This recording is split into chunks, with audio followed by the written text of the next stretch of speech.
அன்பு நேயர்களே வணக்கம். இன்றைய பதிவில் வருகிற இந்த ஆடி அமாவாசை, அந்த அமாவாசை தினத்தில் நம்ம இந்த ஒரு எளிய விஷயங்களை செய்தாலே போதும். நிச்சயமாக 21 தலைமுறைகளுக்கு புண்ணியம் என்பது உண்டாகும். உங்களுடைய வம்சம் என்பது வாழையடி வாழையாக செழித்து குடும்பத்தில் சந்தோஷம் மகிழ்ச்சி நிலைத்து ஓங்கும்.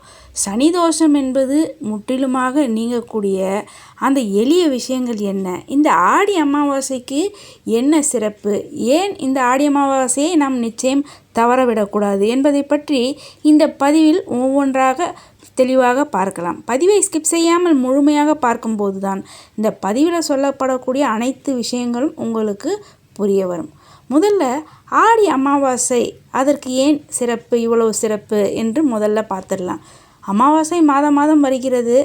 அமாவாசை அந்த தர்ப்பணம் என்பது முன்னோர்களுடைய வழிபாட்டிற்கு மிக முக்கியமானது என்பது அனைவருக்குமே தெரியும். இந்த ஆடி அமாவாசை நிச்சயமாக அனைவருமே கடைபிடிக்க வேண்டிய, தவறவிடக்கூடாத ஒரு முக்கியமான அமாவாசை.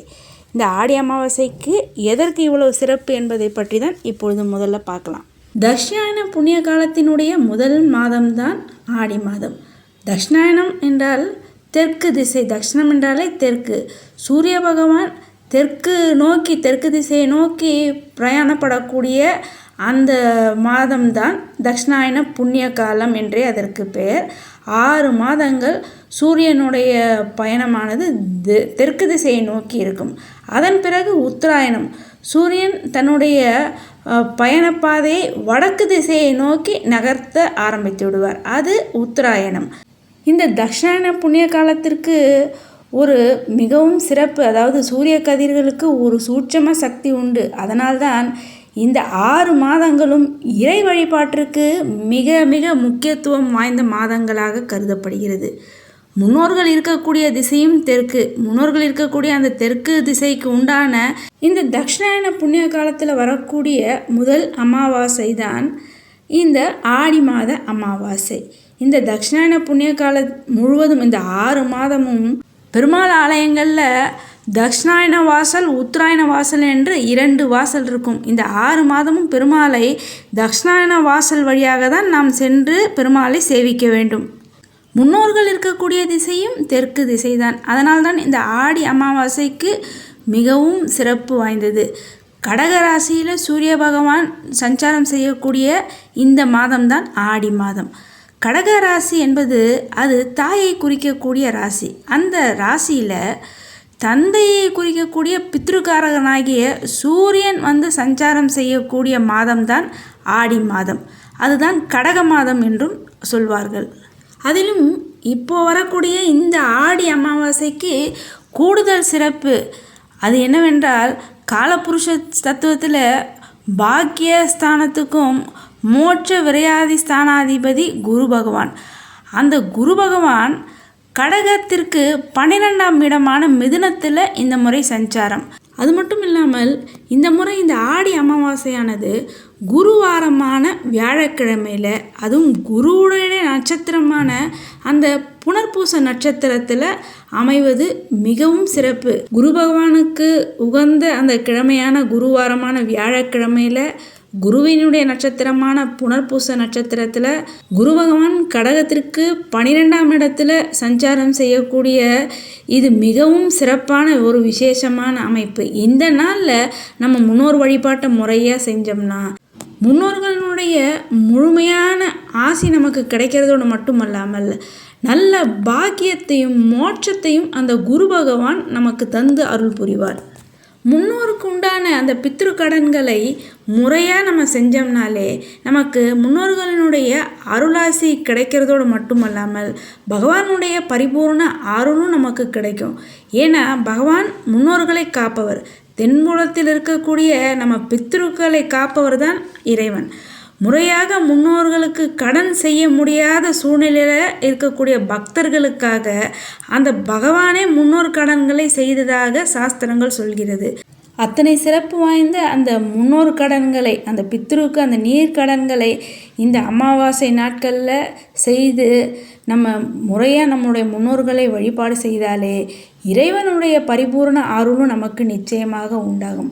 அது மட்டுமல்லாமல் தோஷங்கள், இந்த தடைகள் இதெல்லாம் நீங்கணும் அப்படின்றதுக்காக, ஜாதகத்தில் உள்ள தோஷம்லாம் நீங்கணும் அப்படின்றதுக்காக பரிகாரம் செய்கிறேன்னு எவ்வளோ ஆலயங்களுக்கு போனாலும் முன்னோர் வழிபாட்டை நம்ம முறையாக செய்யாத வரைக்கும் இதில் எந்த ஒரு பலனும் நமக்கு இருக்காது. எவ்வளோ பரிகாரம் செய்தாலும் அதில் எந்த ஒரு பிரயோஜனமும் இருக்க போகிறதில்ல. அதனால் முன்னோர் வழிபாட்டை முறையாக தவறாமல் இந்த நாட்களில் அவசியம் செய்யணும்.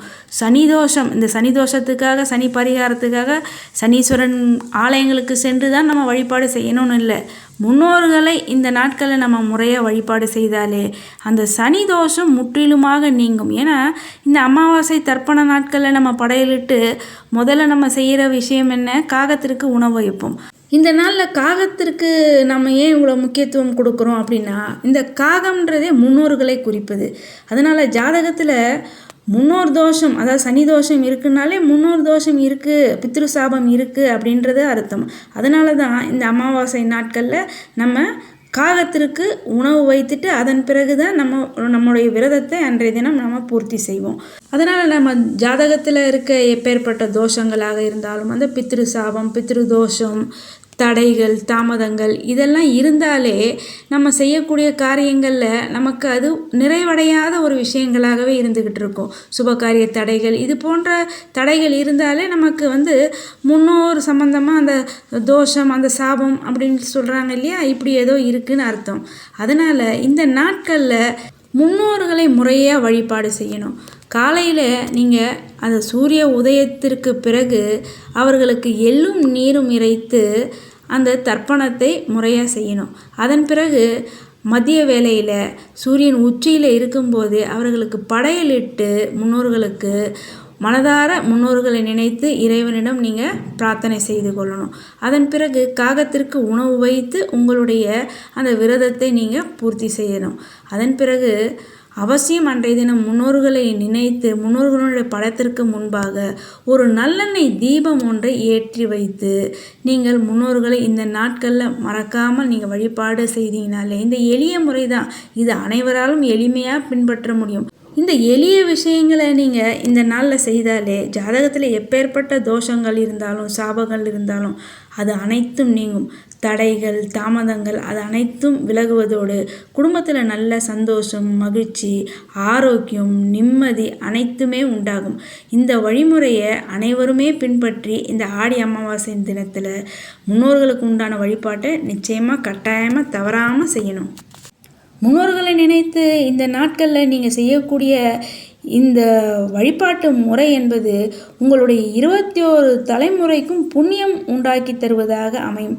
உங்களுக்கு முன்னுள்ள 10 தலைமுறை, உங்களுக்கு பின்னுள்ள 10 தலைமுறை, உங்கள் தலைமுறை என்று 21 தலைமுறைக்கும் நல்ல சந்தோஷம், நிம்மதி அனைத்தும் நல்ல செல்வ வளங்களோடு நல்ல ஆரோக்கியத்தோடு இருக்கக்கூடிய அந்த பாக்கியம் என்பது நிச்சயமாக உண்டாகும். உங்கள் வம்சம் விருத்தியாக, வம்சம் வாழையடி வாழையாக செழிக்க நீங்கள் இந்த அமாவாசை நாட்களில் முன்னோர்களுக்கு முன்பாக நீங்கள் ஒரு தீபம் ஏற்றி பகவானிடம் முன்னோர்களை காப்பாற்ற வேண்டும் என்று நீங்கள் மனதார பிரார்த்தனை செய்து கொண்டாலே போதும்.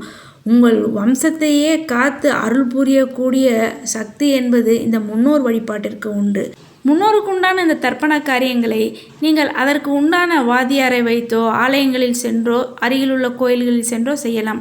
அப்படி முடியாதவர்கள் தாராளமாக உங்கள் இல்லங்களில் இருந்து நீங்களே முன்னோர்களை நினைத்து அந்த எள்ளையும் நீரையும், எள் கலந்த நீரை உங்களுடைய பெருவிரல், ஆள்காட்டி விரல் அதற்கு இடையே அந்த எள் கலந்த நீரை 3 முறை உங்களுடைய முன்னோர்களுடைய பெயர்களை சொல்லி ஸ்வதா நம தர்ப்பயாமி என்ற இந்த ஒரு மந்திரத்தை நீங்கள் சொல்லி 3 முறை நீங்கள் தர்ப்பணம் செய்தாலே போதும். பித்ரு தர்ப்பணத்தில் பயன்படுத்தக்கூடிய இந்த மந்திரம், அதாவது பித்ருக்களுக்கு அந்த பித்ருக்களுடைய பெயரை சொல்லி ஸ்வதா என்ற பெயருடன் சொல்லி நமஸ்காரம் செய்கின்றேன், அவர்களை திருப்தி செய்கின்றேன் என்பது இதற்கு பொருள்.